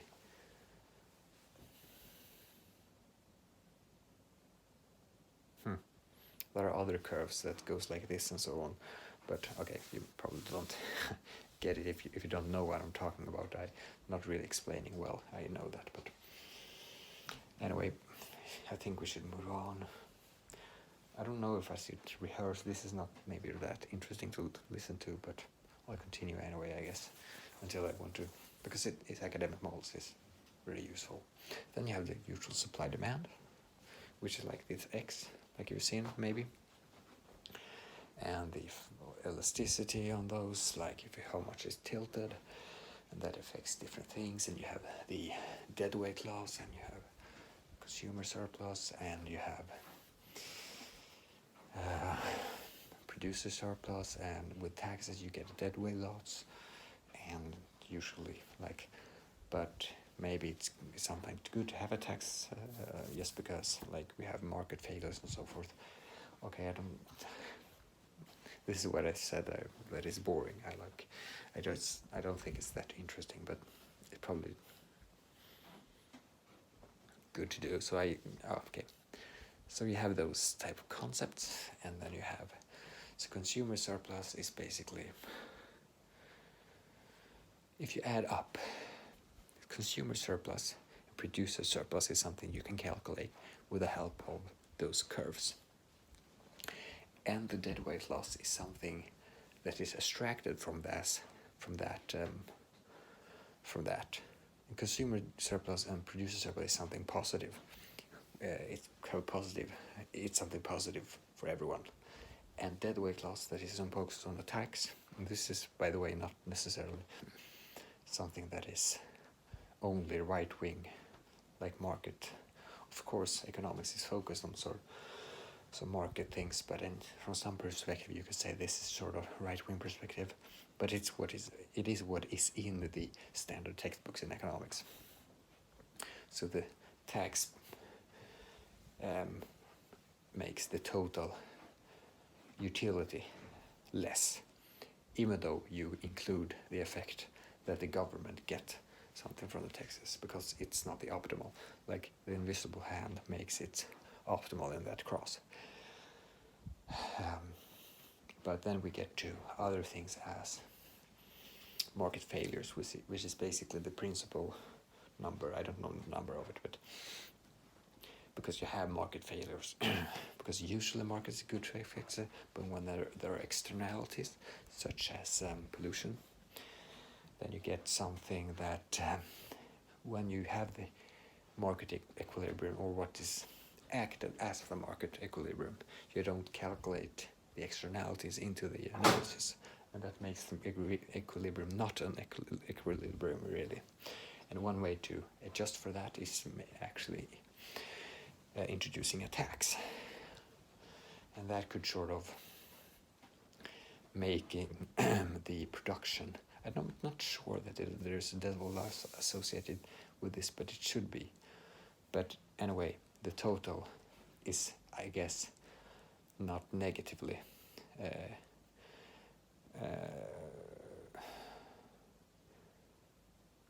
the total is probably not, despite the deadweight loss, if there is one, is probably not negative in total, because you're adjusted for something that was otherwise an externality that had a negative. So eliminating the externality probably makes up for the deadweight loss, I guess. And then because the deadweight loss is what is removed from the total when you consider consumer surplus, producer surplus, and government intakes, revenue. all those associated, it still creates a deadweight loss when the market's not in equilibrium, which is not when you have a tax. But as I said, with externalities, it probably makes up for that. I never saw an illustration that proved that, but I guess that's the case. So yeah, that's another thing. And what's more is that, the usual thing about markets and so forth is that trade is usually good, comparative advantage. Trade is good in the sense that, well, there are some, I guess I should be, don't remember exactly how how much I got into this, and when I could talk about it quite much, but I'm not sure I went so that deep into it today. I just remember that there are some arguments against free trade that should be taken in consideration, because, and the arguments that could be, one is, like for example, I just explained in comparative advantage means that even if some country is worse at producing to make things simple, you take two countries with two goods, and that's the only thing that is produced. Even if the one country is worse at producing both goods, it's usually the case that they are in comparison of one good to the other good, they're usually better at one of them in comparison to the comparison that is between the other countries' way. It's hard to say, but if we put it in another way, in comparison to how good country A is to produce the two goods, it's obvious that the other country B, is not, the relationship in how effective they are at producing the both goods is not the same. That's quite obvious. And the reason and the consequence of that is that I'm not sure that the country should focus only on producing that good when they have a comparative advantage, but it's certainly tilted towards that. So, like for example, if country A produces lamps and shoes, and country B produces lamps and shoes, and country A have a comparative advantage in producing lamps, they should produce lamps, while country B should produce shoes, because if you have a comparative advantage in one good, then the other country have comparative advantage in the other good. That's sort of the inbuilt in that relationship. I can't go into it too much, but that's how it is. And so the theory of that, which some people question, even Peter Thiel questions this, who is not really. It's free trade is usually something that is associated with the right more, because left are more for tariffs, and usually you could say, I'm not sure if this is the right thing to put it, but in my way of thinking, it's usually because they value taxes more, and they value that, like for example, in the theory of deadweight loss, you could make the case that the revenue that goes to the government, if $10 to the government is being used more effectively than $10 in the market, if you have that opinion, then you could argue that the deadweight loss is worth it, or that it is even better to get that. So it's really about, and that area, which is associated with government spending, if you're on the left, you think that in the model, when you write it out, you have a symbol for that area of government. If you're on the left, you usually put, instead of just ×1, you might put ×2, or something like that. And if you're on the right, or at least if you think that the government is not as good at spending, you put it maybe even below 1, or something like that. So it's really about how effective, and it's not necessarily link with if you're objective, you will say that, well, it really depends on how effective the government is. If the government is extremely effective in using money and doing something good with it, well, then you should, even if you're on the right, you should accept that the number is higher than, could be potentially higher than 1. But if you're, on the other hand, if it's not effective, then you, as from the left, should accept that, well, then but that's a hard discussion, because often inbuilt in one's belief is that the government is more effective or less effective. So, but it's interesting. And if you didn't follow, I'm sorry, I'm just sort of repeating things here. But okay, so that's but what's interesting here when I'm repeating these models is actually how I use them later on. So that's one thing I could be more focused on, but like what in my life makes me using these models to the better of the world? I mean, I have no idea. I have to think about it. Anyway, I could address that question, but I just go a little further and repeating. Okay, it's not much left, really, I think. What did I learn more? I learned, yes, externalities, public good. Oh, yeah, the argument against free trade, or what, if you shouldn't have these tariffs and these, especially in relation to free trade and comparative advantage. If you have that situation, what's the argument against free trade, basically? And first argument is the what's it called? What was the first one? Well, not remember the order, but infant industry argument is basically that if you have an industry, because the consequence is basically, that's one thing I could mention too, that if you have free trade, it's the same as with the deadweight laws, that is counterbalancing factors, but on the total is more value produced, more welfare, if you put 1 before government's revenue. But in the case of free trade, it is the case that if you allow free trade, then I'm not sure, depending on if you're exporting and import, depending on if it's the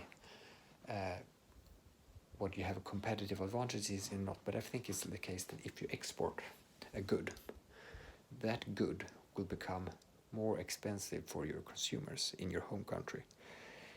So that might see as a negative thing, but it's counteracted more in the direction of that it becomes cheaper for the producers in the country. So this producer's surplus increases more by allowing free trade and export than the consumer surplus is diminished by, because the effect is that the price gets higher in total. And you could say, well, then that's just for the businesses, but no, it's not necessarily, because if in the opposite direction, if you allow trade, you will also allow for importing things that you not have a competitive advantage in it. And in that case, if you allow for that, the price will go lower, and that means, and the effect of that is that the consumer surplus is increased more than the producer's surplus is diminished. And that is the reason why the total, that is, I can't see how it's not connected. That is basically connected to the reason that that is the total effect is because of comparative advantage, but it's proven by. I'm not sure that it is a proof in the book, but or if they just say it, but that's basically the consequence. And so that's why free trade is, in that theory, better on the whole. And then there's the counter argument. First is infant industry argument, which is that if you have an infant industry that's not like on the go already, it might not be. If you allow for free trade, it will be eradicated basically. But if you had protected it for a while, it would have been as effective as, so that it could compete. But yeah, so that's the case. So that's an argument against. No, I'm not saying that is the case. That's an argument against free trade. That I believe in or disbelieve in. I just saying that that's the case for the argument. That's how the arguments go. Just to be clear. Another argument is the national security argument. Basically, if it would be equal to the like, for example, if we don't have a comparative advantage in steel production, but we have a comparative advantage in, I can't come up with something, but something that's not used for warfare, like spices. If we have comparative advantage in spice, but not in in steel, then we'll import steel and export spices, and that would make, in the case of war, when trade was cut, sort of, then we wouldn't have the ability to produce steel. In order to, today maybe it's more about computers, and it could be about intellectual. It's also intellectual human resources. If you outsource those type of things, you won't maybe have the intellectual capacity in the country, or in this case, the steel to build an army or fight a war. So from a national security perspective, it could be that you should have some industries left, despite the fact that you don't have a comparative advantage in them. The next argument against free trade is, there was something that was very similar to, well, I can take one before that, and that is the sort of I don't remember the name, it's sort of argumentation or negotiation argument, basically, that if someone has a tariff on, say, steel in their country for sort of import and export, I don't know. Tariffs is usually for imports, right? I should know this. Anyway, then you can threaten with imposing a tariff on, well, in this case, if tariffs on what's imported, then if they have a tariff on spices to protect their industries, for example, then you could, or to protect their spice production, if that was sort of for national security or just, I don't know, then you could threaten with imposing a tariff on their steel in order to make them take away the tariff.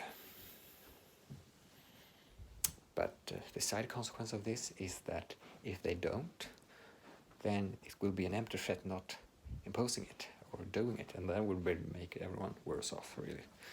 Well, that's the argument. That's what he said in the book that he wrote. And that was 3 arguments. I think 1 or 2 more. One is, I've taken 2, national security. I mentioned 3, national security. No, 3. Infant industry is something similar to infant industry. It's sort of just fair competition. Like, it's not fair that they can produce that little, or it's just, I guess it's just, how can we keep the jobs in it, or it's not fair to compete in that way. So we can't stay like can't stay, have this industry left, or something like that. And the argument is then, our counter argument is, well, maybe then it's best just to eliminate the industry or something. In the long run, it will be bad for the persons in the industry, but I don't know exactly, but there was something more actually in that. I have to check what I have missed.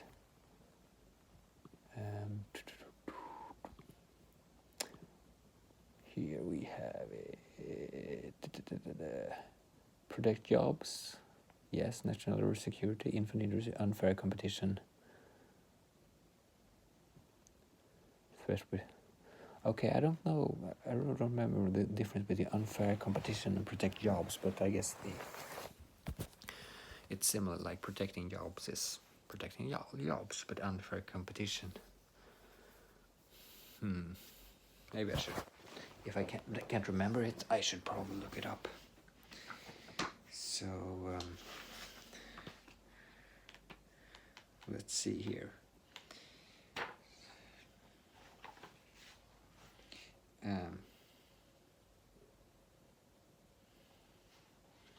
Because what's unfair, in some sense, you could say that unfair just means that here it is.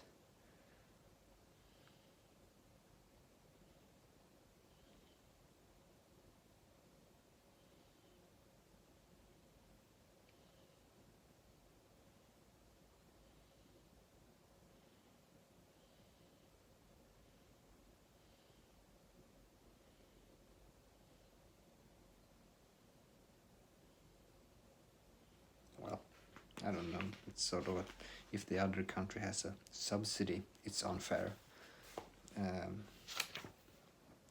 And that, yeah, I don't know, he says that the argument is still the same, I guess.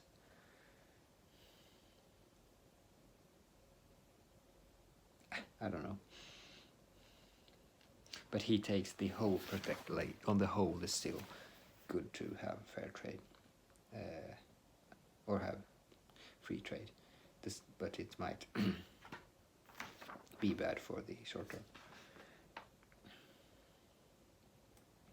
And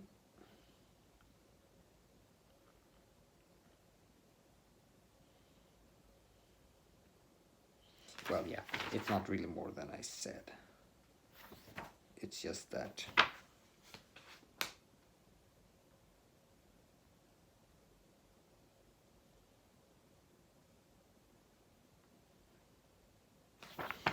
so the unfair competition argument is basically focused on if it's some taxes or circumstances in another country that makes it unfair, but yeah, and the protecting jobs is just plainly that it's, well, I'm not sure he's focused enough to describe the argument, or if it really as bad as portrayed, because it seems quite obvious that well, I don't know. I don't really know what I think, because in some sense it feels like on the long run it's better to just have free trade. But I've heard sort of Peter Thiel and others who are really not even on the left argument for not free trade, which is usually not free trade. It's obviously usually, as I said, associated with the left, because it's government intake from it. I guess that's the reason, but but now it's with Trump and everything, it's not right. But anyway, but that is usually, I guess, associated with the sort of a more nationalist perspective, that it's good to do what's, because as Charlie Munger said when it comes to this, that what Ricardo didn't mention or didn't think about is the second order effects of free trade, and he's quite blunt about it. Charlie Munger, he says that, well, if you have a country that is sort of below you in industrial sort of development, if that country had a bigger population and a more industrious population, and you allow for free trade, they will get ahead of you. And that's this sort of. So he's basically saying that China maybe go beyond the US. That's not the topic that's most lightly talked about, but he says that I have respect for him, so I just come to think about that. But to be honest, I'm somewhat depressed right now. I'm not that motivated. Maybe I should. This is quite interesting. Even though I've been speaking for a while, I'm not. Have I been doing this for 2 hours? As long as yesterday? That's quite amazing. But I want to make a last effort to see if I can change my state and become more. Because maybe it's because it's so boring topic. Maybe I shouldn't say it's boring. I should say that it is very good to learn. Yeah. And I still think it's true, as I said, or that you choose your attitude, and you're in some level responsible for how you feel, and what determines how you feel is really how you think. Even though the opposite is also true, but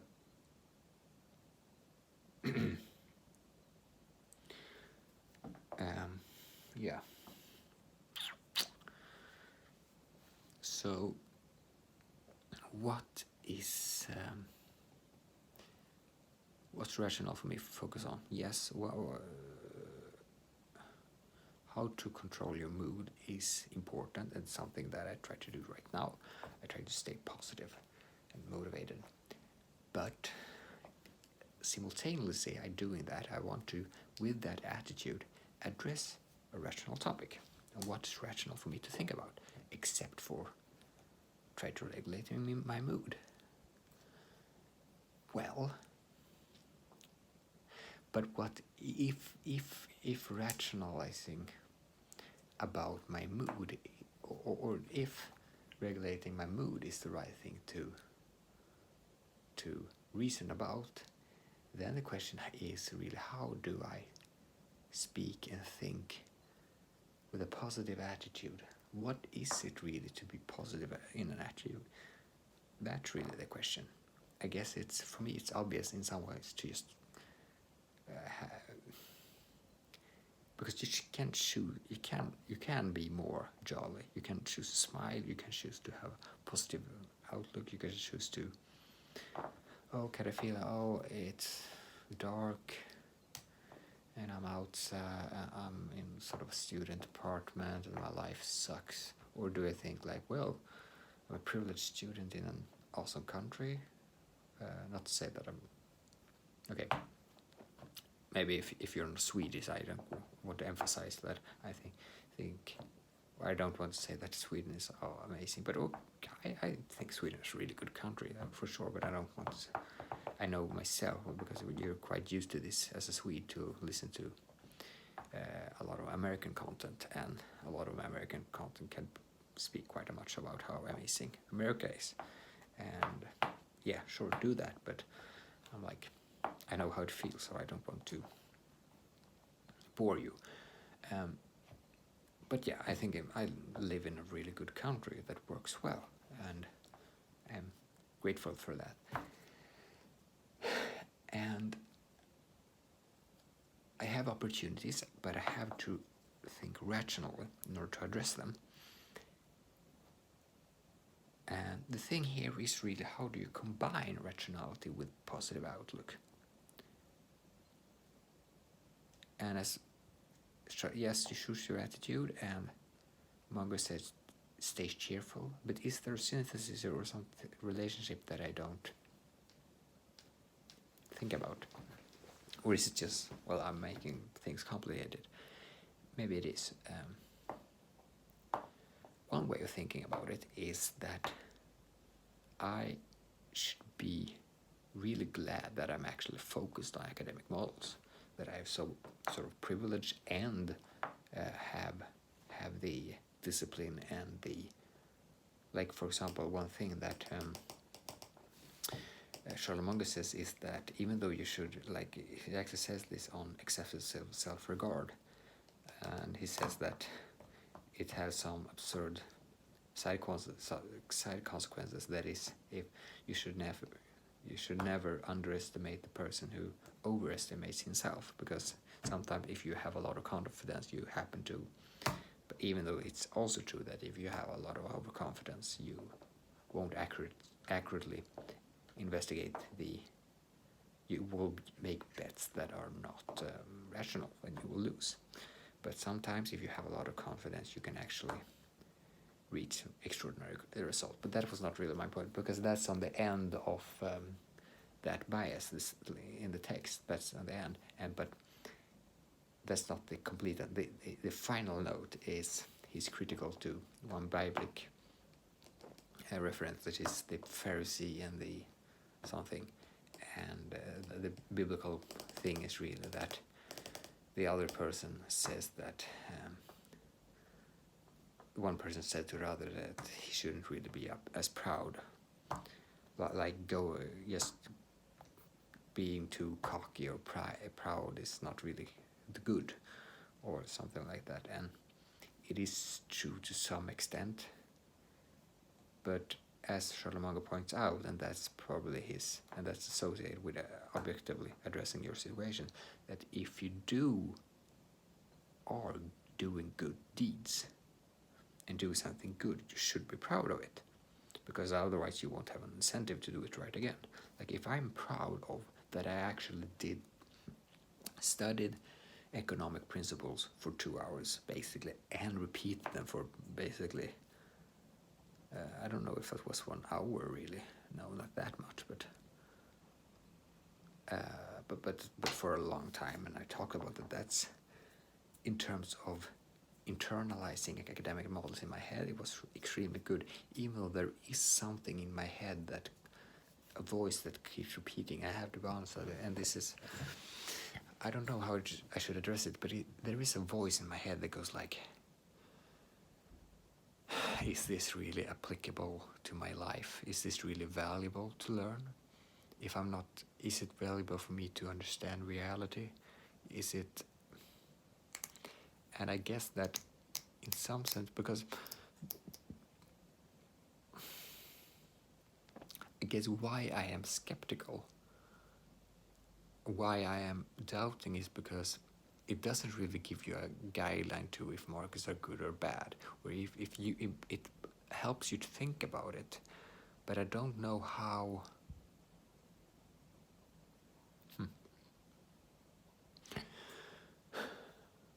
Sort of put it this way: if I'm confronted with if I question myself, do I believe markets is the best way to organize problems?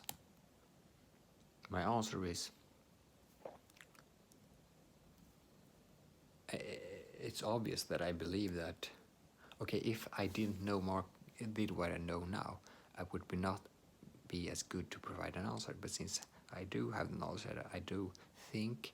what I do think is that it's probably the best way to organize, or have been the best way to organize things. And this is really the only sort of left, not only, but the left part of me, or sort of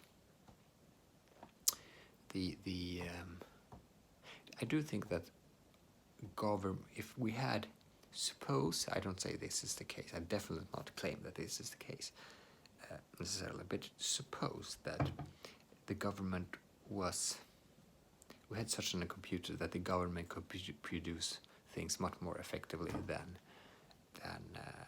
any business could.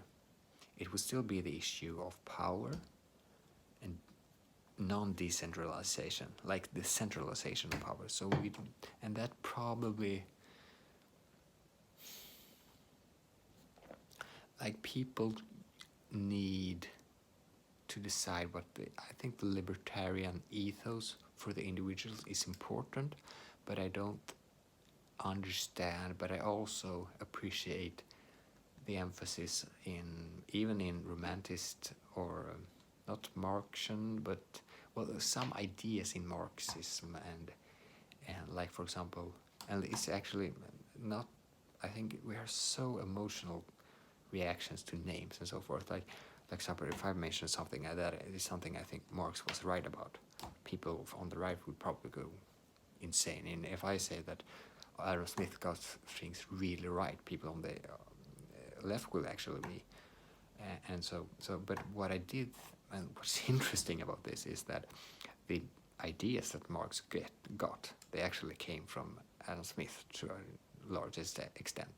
And that's it is, I don't, but that's not to say that everything Marx said and what his conclusion was right or wrong, I don't know.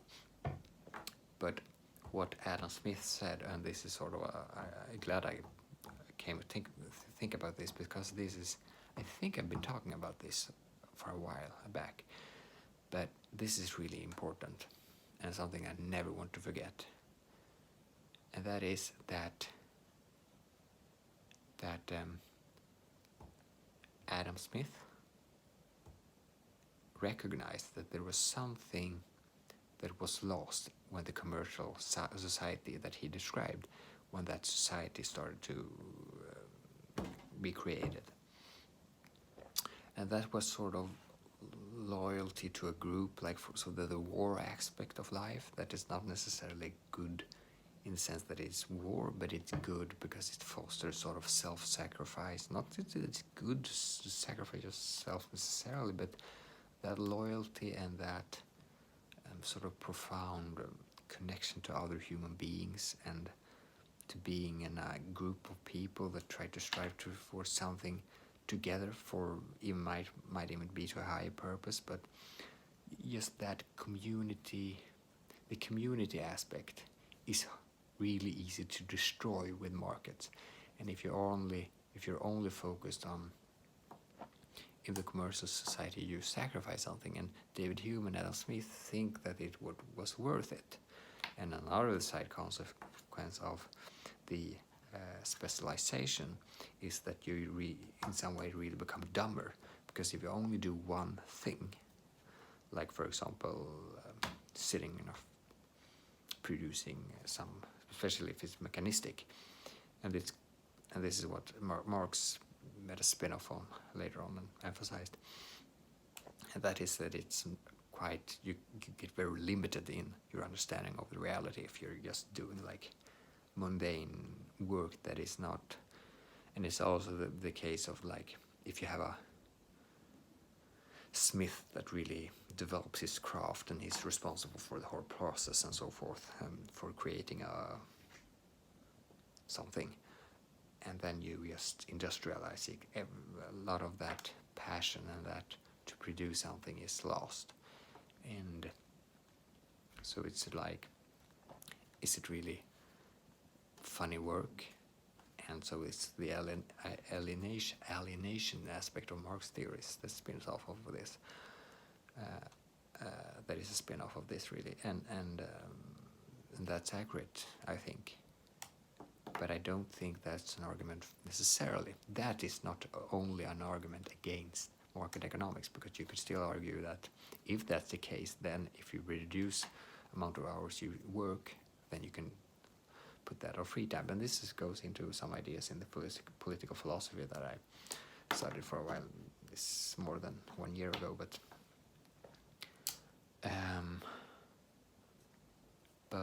why did it was lots of train of thoughts here that is associated with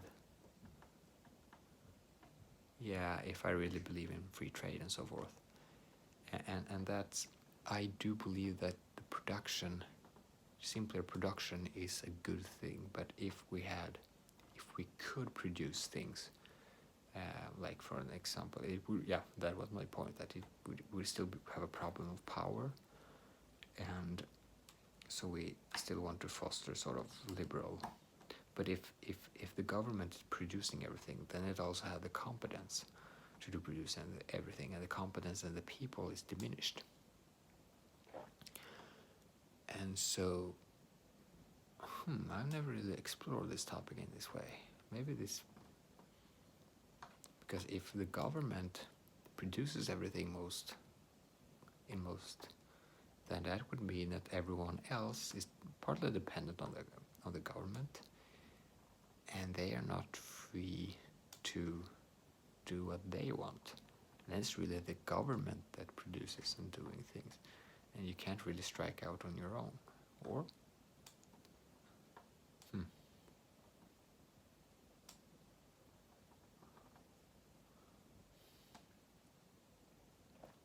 so in a sense, diversity and libertarianism goes hand in hand in this case. But at the same time, well, I don't know. It's big topics. Maybe I could go further down the road to investigate these things and try to understand them. But I guess to be honest, I dipped a little again. I don't know if I could be associated, but that I'm tired and didn't sleep enough. I think I will finish here. But I've been talking for more than 2 hours. It feels like it was shorter than last time, but it's not, apparently.